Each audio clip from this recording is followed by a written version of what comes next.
One of the things I enjoyed about the book is you write really guilelessly about your ambition. You don't apologize for wanting to go to a better law school, teach in a better law school.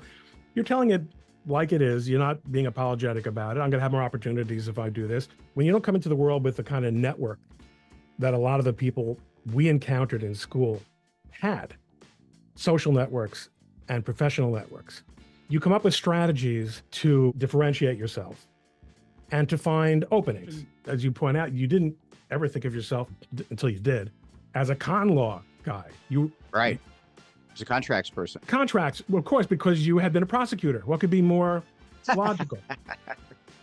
I had thought and breathed nothing but criminal law since I was 10 years old, and a television show came on TV on CBS called The Defenders, starring E.G. Marshall and Robert Reed, and that's what gave me the idea that I wanted to be a criminal lawyer, eventually a prosecutor, not a defense attorney, but I could have gone either way. But that was my passion. That was the only thing I wanted to do, and all the people, at Harvard Law School like they are today, they said, don't you think you're going to waste your degree? Don't you want to clerk and work for a big? I said, no, I didn't go to Harvard Law School so I could do something I didn't want to do. I went there so I could do something I do want to do and what I want to be as a criminal lawyer.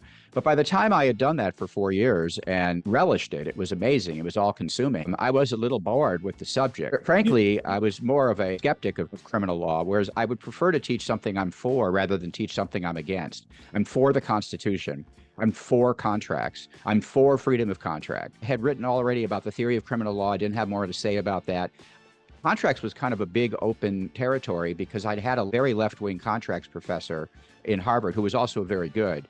And I couldn't respond to him as a student. And I thought, well, maybe responding to him as an academic would get me somewhere. And I also was kind of interested in developing something like a libertarian code of justice, and contract law would be a very important part of that.